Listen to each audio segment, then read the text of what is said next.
The gifted actress and screenwriter Agnès Jaoui has now taken the plunge as a director, and her first film, The Taste of Others, is no less than the French entry for the Best Foreign Language Film of the Academy Awards. On a recent stop in the United States, the fledgling director chatted with Canape about her universe of stories, the life of contemporary France.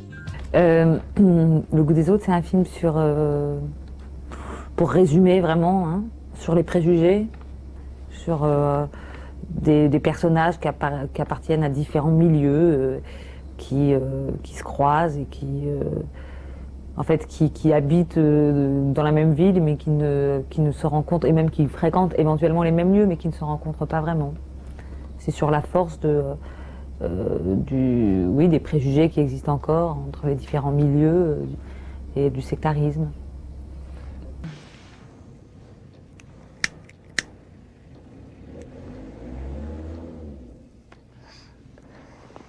T'en veux? J'ai pas besoin de ça, moi. Bah, moi non plus, j'en ai pas besoin. J'en ai envie, c'est pas pareil. Bah, disons que j'en ai pas envie, alors. Si tu veux qu'on se marie, il faudra être plus gentil, hein, je te préviens. Bah, je suis pas gentil. Limite.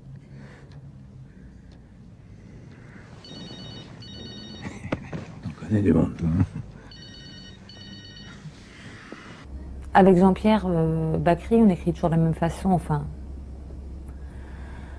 Évidemment, on a aussi toujours beaucoup de modèles en tête, enfin, de gens dans la vraie vie qu'on connaît, qui peuvent ressembler aux personnages qu'on écrit. On essaie d'être le plus précis possible, et puis aussi ce qui nous intéresse, c'est justement au départ de présenter comme des archétypes, et puis finalement après de montrer que y a une complexité psychologique derrière, enfin qu'il y a un être humain qui a et d'être justement là-dessus le plus précis possible. The. The. The. The. The. The. The. Ah. The. The. Yes, very good. The. The. Yes. The. Okay. The. Okay. The. The. Okay. The. Okay, that's okay. The weather is nice. The weather is nice. Vous avez pas faim, vous? No, I'm not hungry. What? I am not hungry. Me, I'm angry. Je parle très mal. What? No, nothing. Nothing. Nothing. Nothing. No, nothing. Nothing. Nothing. On a écrit pour tous les acteurs en tête, enfin avec tous les acteurs en tête. On a écrit pour Lanvin, pour Chabat, pour Anne Alvaro, pour Christiane Millet, pour Vladimir Yodonov, pour Anne Leni et pour nous deux. Donc c'est sûr que c'est quelque chose qui aide beaucoup. C'est des acteurs formidables au départ, hein, qui viennent d'horizons complètement différents, que j'aime beaucoup. Et c'était très agréable de travailler avec eux. Ils sont en plus extrêmement humbles tous. Non, non, c'est mon ami. Franck, c'est bon. Désolé, excuse-moi. C'est qui ce type? C'est le garde du corps de Monsieur Castella. Garde du corps. Comme c'est marrant. Monsieur Castella, Antoine Bachelor. Vous savez, Il vous a pas fait trop peur? il m'a surpris, disons. But I don't mind being touched by such a handsome guy. What? Effectivement, chaque groupe, chaque clan a son propre langage, son propre code, ses propres références. Et c'est sûr qu'il y a quelque chose d'assez ridicule dans le fait de penser que ses références sont les meilleures et que son goût est le meilleur et par contre, il est bien évident que c'est normal que chacun ait des différences et pense différemment. Ça, c'est pas la question. Il ne s'agit pas de penser de la même façon, mais que par contre, on ait un mépris pour l'être humain derrière ces références-là ou cette façon de parler. Alors là, c'est plus embêtant.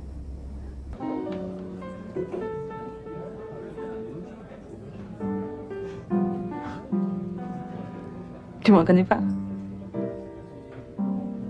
Non, non. C'est pas grave. Je vais voir, hein. Je peux te le faire de toute façon. Mademoiselle, je vais prendre un mix de jambon fromage, finalement. D'accord. Mais se connaît d'où exactement? Excusez-moi, hein, mais je... Ça n'a aucune importance. On a juste couché ensemble. On a couché ensemble. Ouais. Mais il y a longtemps. Je me suis coupé les cheveux depuis. Puis on était bourrés tous les deux, certainement. Non, mais c'est quand même incroyable que je m'en souvienne pas. Donc. C'est pas grave. Ça arrive. Plus souvent aux garçons, mais ça arrive. C'est normal. On n'est pas constitués physiquement pareil. C'est pas la même action, c'est pas la même implication. Donc, laisse tomber.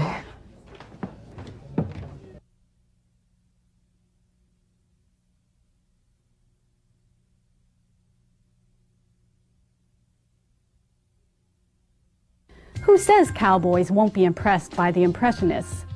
While the Musée de l'Orangerie is closed for renovations in Paris, some lucky Texans are getting to see the collection of great modern French paintings assembled by the dealer Paul Guillaume. Senior curator Charles F. Stuckey at the magnificent Kimball Museum of Art in Fort Worth tells Canape about the flavors of this delicious exhibition. I mean, there are a great number of outstanding works in this collection. There's a cluster of works by Paul Cézanne, a cluster of works by Pierre Renoir, a cluster of works by Picasso, by Matisse, and so on. So that the 81 works in this group comprise, a half a dozen or 8 mini retrospective exhibitions. And as you immerse yourself into the galleries where these concentrations are, you find yourself in, some of the richest concentrations of works by these artists that you could find at any museum in the world. Since the Kimball has this wonderful landmark building by Louis Kahn, which is very much about a sort of a floating space that slides from one section to another without conventional rooms, we've been able, in many cases in the exhibitions, to present the works so that you'll be in a concentration of Cézanne that then leads into and sort of mixes with a concentration of works by his best friend Renoir, or a group of works by Renoir that begins to lead into a group of works by Picasso who venerated Renoir. And so one's able to see in the presentation here, I think thanks to the architecture more than thanks to me, some wonderful dialogues between artists that were either close personal friends or who had intense master-student relationships. A group of 3 still life paintings by Cézanne on a single wall that together, it's probably the richest experience one could have in looking at still life paintings. The essence of Cézanne is there. It's just a unique opportunity to watch his mind at work making a sort of complex Bach-like music out of the simplest elements and their basic shapes and colors. It's an astonishing experience. If I were to move along to Picasso, I find that the 2 monumental nudes in the exhibition, which aren't really nudes because they're so chaste, that those done shortly after Renoir died, and with a sobriety of pose and color and setting as if in antithesis to the riotous color of his rival Matisse. All of the Matisses in this group, all but one, were painted in Nice in the early 1920s, and so they're very much a group and they interrelate. And you'll see the same room and the same window and the same dressing table and the same model in all of them. But there's one in particular where the model, who is meant to be reclining as an odalisque, semi-clad on a chaise longue, is barely indicated. I mean, it's as if he wasn't able to finish the painting because she got up and left. If you ask me what my favorite works in the whole show were, they would have to be the works of the douanier Rousseau, a bizarre, self-taught artist who began his career in the heyday of Seurat and Van Gogh and Toulouse-Lautrec, and then became a fellow, a comrade in arms with Braque and Picasso and Matisse in the first decade of this century. And his works have lost nothing in a way. Nothing's changed in those works at all. This large painting by André Derain, who of course was before World War II, one of a triumvirate of best-selling modern artists with Matisse and Picasso. This grand painting by Derain was commissioned by Guillaume. It shows these two figures from the Commedia dell'arte on stage. One of them is a professional model who posed for Picasso quite a bit, but the other one, Pierrot in the white costume, is Guillaume himself. And the two of them are in this sort of empty landscape where they seem to be playing instruments, except the instruments have no strings, and they're doing this very sort of bizarre dance that's so fantastical and theatrical and sad that it becomes one of his masterpieces and one of the most telling works of the Roaring Twenties.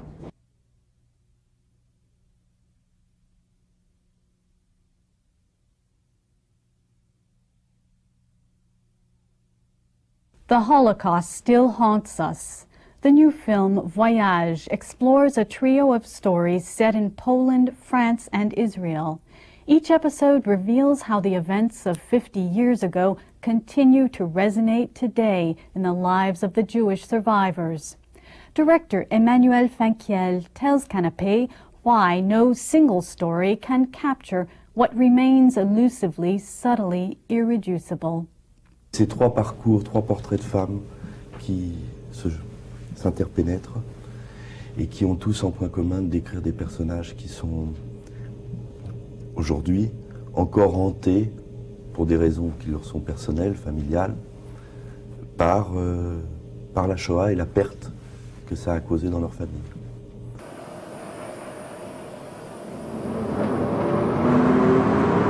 Пожалуйста, извините. שקט בבקשה, תסתכלו לכאן. Добро пожаловать в Израиль. Мы начнем оформлять документы, паспорты, фотографии, документы, которые вы уже заполнили בסמלוты. אוקיי? מדינת ישראל שמחה שבאתם לקלוט אתכם לישראל. בסגו ישראל, добро пожаловать домой. Mes grands-parents étaient, comme les personnages de 80 ans dans le film, des juifs polonais immigrés en France entre les deux guerres. Et j'ai été bercé par la sonorité de leur yiddish quand j'étais jeune. J'ai croisé des tantes, des cousines, tous ces personnages hauts en couleur. C'est sans doute ça l'origine des choses.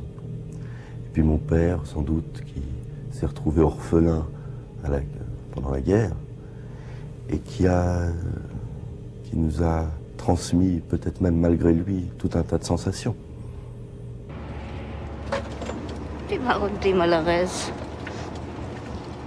T'as toujours été malheureuse, toute ta vie à te plaindre encore et encore, à vivre avec les fantômes.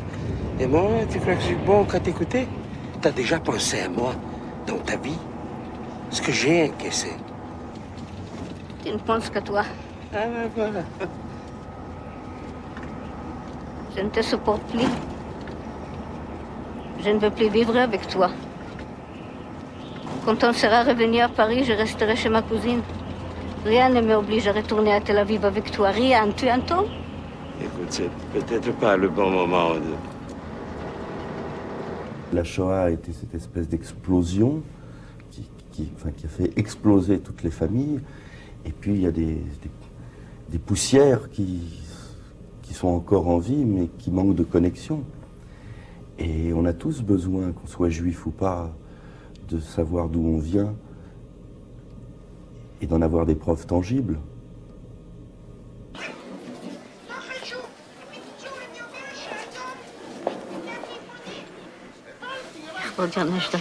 Ja, richtig. Schwer die rechnet. Stol, Colette. Also, passiert. Was gucken auf dir? Ich habe dir geschrieben, ein Sachbrief. Ich weiß nicht. Und Ich habe gar nicht gegangen. Konent. Du bist die Selbige. Ich kenne dich recht kennen. Du bist so gewöhnt die ganze Zeit.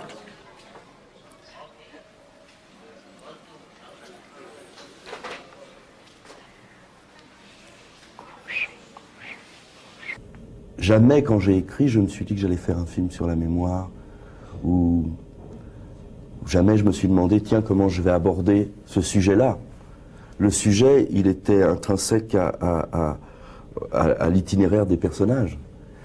Et comme je voulais faire des portraits de femmes, suivre un peu de leur destinée, traiter ces personnages, je revenais finalement à traiter le thème. Mais frontalement, directement, mon objectif, c'était pas de faire un film sur la Shoah, en tout cas. Ich komme jetzt von meiner Cousine, was wahrscheinlich gesehen, 28 Jahre. Das ist das erste Mal, was ihr kommt, kein Israel? Ich habe gekommen, dort sich zu übersetzen. Ihr werdet lachen. Ich habe gekommen mit meinen Schänen, was haben gewähnt mit mir auf demselben Etage. Was heißt mit euren Schänen? Sie haben einen Weg in Israel, auf sich zu übersetzen. Ja. Und hat mir gefragt, so ich will mit sie mitfahren. Ja. Was habe ich getan zu werden? Und also, ich bin ein bisschen beschuldigt. Bin ich dort, also ich das. Mein Gott. Also alte Jiden wie ich. Was habe ich zu werden? Das war Courage. Il y a cette vieille russe, cette vieille dame, qui pour la première fois découvre Israël, croyant y trouver sa terre promise, il trouve quelque chose d'étranger à elle. Là, elle est au comble de la solitude. Les personnages, ce qui fait leur particularité, c'est qu'ils ont tous un espèce de vide, effectivement. Et ils courent tous après quelque chose qui est exactement reconstruire, ressouder quelque chose qui violemment a été cassé. Oui, c'est ça. C'est d'autres choses aussi, mais c'est pas mal ça aussi.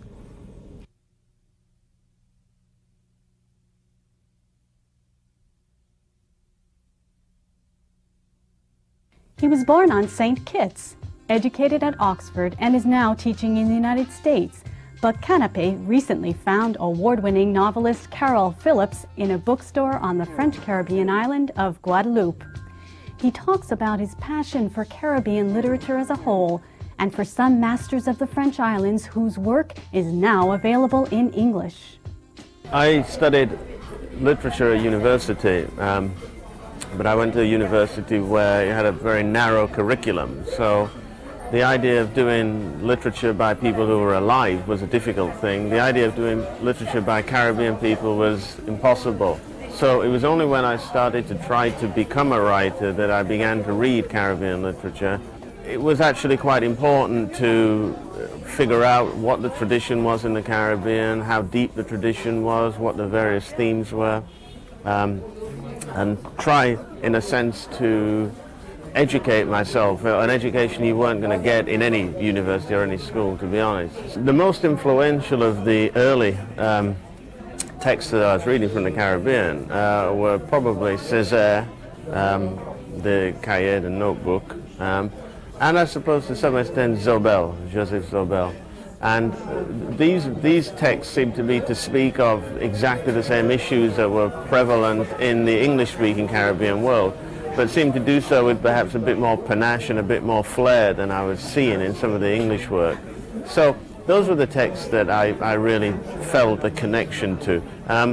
It was sometimes difficult because the various translations, you were never sure how close you were getting to what the author originally intended. But at least these books are available, and that's really the key to understanding or having any kind of insight into another literature. First of all, the books have to exist, they have to be on the bookshelves, they have to be available for purchase. In the last 3 or 4 years, aside from writing and teaching, I've had another role, which is to be the editor of a new Caribbean series of books published by Faber & Faber in Britain, which is really the first attempt by a major publisher to publish books from the Caribbean in all 4 major languages. So my kind of editorial task is to select books from French, Spanish, Dutch, and obviously English Caribbean literature, arrange the translation of those books and make those books available. So we're trying, if you like, to change the idea of a Caribbean literature just being strictly Anglophone. We publish Antonio Benitez Rojo from Spanish, Maurice Condé, Raphael Confiant from France, Tip Marou, Frank Martinez Arion from the Dutch, Wilson Harris from the English. Beginning now to acquire other authors such as René Depes from Haiti, and so it's an ongoing process whereby hopefully in 10 years' time there will be a very comprehensive list of books which do reflect the best of Caribbean writing in all the 4 major languages.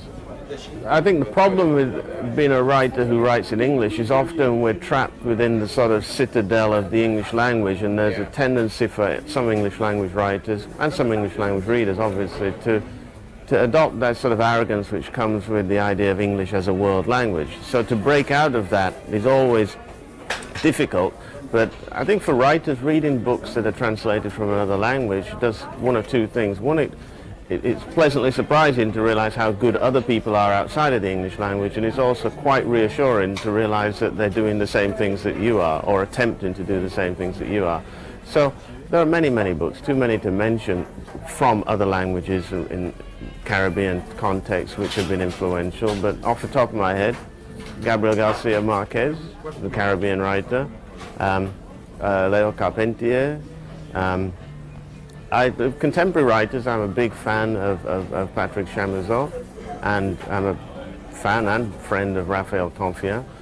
So many of these writers, but as I say, it helps to step out of the English language sometimes because it's both educational, but it's also strangely comforting because the writers are struggling with the same problems that you're struggling with in the English language. French fashion and art have always been happy bedfellows. Now the worlds of the hair salon and performance art meet to explore the cut of the month. 2 French artists who call themselves the Toasting Agency have set up shop in New York for a month to cut hair and make art. Canape stops by for a shampoo, rinse, and explanation. Toasting Agency, c'est une association qu'on a créée il y a 2 ans à Paris, qu'on a créée pour organiser des expos et des événements plutôt liés à l'art contemporain. Toasting Agency, c'est une petite entreprise curatoriale qui a pour mission donc d'organiser des expositions et qui n'a pas de lieu, qui a choisi de travailler chez les autres et qui a choisi de travailler dans des lieux qui manipulaient l'image aujourd'hui. Et salon de coiffure fait partie de ces acteurs de manipulation de l'image dans notre société contemporaine. C'est comme ça qu'Airstyling a pris forme. Airstyling a commencé en avril 1999 à Paris, dans un salon de coiffure qui s'appelait Coiffure Complice.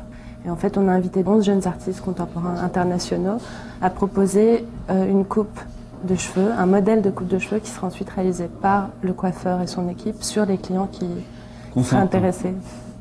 Tous les projets des artistes ont été intégrés à la façon dont le salon présente en général soit ses accessoires, ses produits ou les images qui servent de modèle. Donc dans la salle d'attente, il y a des books dans lesquels il y a des modèles de coupe de cheveux des artistes. Il y a aussi des accessoires présentés en vitrine, parmi d'autres accessoires. Et voilà, sur les murs, il y a des posters aussi avec des propositions. À Paris, ça s'appelait la coupe du mois, ça durait 1 an, chaque mois il y avait une coupe. Ici, ça s'appelle les coupes du mois, où il y a toutes les coupes, tous les modèles proposés par les artistes sont activés pendant le mois de janvier, à New York. Par exemple, la coupe de l'année dernière, la coupe du mois de janvier, c'était un groupe suisse qui s'appelle les Clat à Genève qui ont décidé de customiser des bonnets. Donc venez à New York chercher votre bonnet Clat parce que c'est un collector et que c'est pas cher. Et vous retrouverez ceux qu'on a sur la tête parce qu'ils sont tous uniques. Alors par exemple Jonathan Monk, qui est une coupe un peu compliquée, nous a envoyé 2 photos qui sont 2 photogrammes de films avec Clint Eastwood et son singe Clyde. Il nous a demandé de servir du singe comme modèle. C'est-à-dire qu'avec une lettre, il disait que le coiffeur devait exécuter à partir de ce modèle la coupe de cheveux que le client voulait, qui s'appelait Every Which Way But Loose. Donc tout le monde pouvait se faire la coupe du mois à partir du moment où le coiffeur la vendait, la diffusait comme telle, et où les gens finalement changeaient de regard sur le modèle. Ça, c'était la première étape. Bonjour, je suis Elena, mon président, c'est génial. Alors, la pièce s'appelle Vandergraaf, comme ce générateur qui se trouve ici, qui est un générateur d'électricité statique. Donc voilà, qui est utilisé habituellement dans les écoles pour démontrer l'électricité statique. Et donc l'idée en fait c'est que le client qui met ses mains dessus va voir ses cheveux se dresser sur sa tête parce qu'en fait de l'électricité statique va rentrer dans son corps. L'idée en fait était d'introduire un objet inhabituel dans un salon de coiffure, c'est-à-dire un objet scientifique. Cette coupe de cheveux en fait a aussi un avantage, c'est qu'elle est passagère. C'est-à-dire que les gens vont pas sortir du salon de coiffure affublés d'une teinture ignoble, mais juste en fait ses cheveux vont se dresser sur sa tête et ensuite on va mettre de la laque. Et bref, voilà. Donc la souffrance va pas durer trop longtemps. Avec Mathieu Laurette, qui est un jeune artiste français, les gens pouvaient choisir le logo qu'ils voulaient se faire sprayer gratuitement. Donc ça a réinversé la question de la marque. On achète les vêtements pour exhiber leur marque, dans le sens commun du terme. Et là, on pouvait les exhiber gratuitement et faire quelque chose que la marque n'avait pas pris en considération, c'est-à-dire un air tatouage, air tattoo.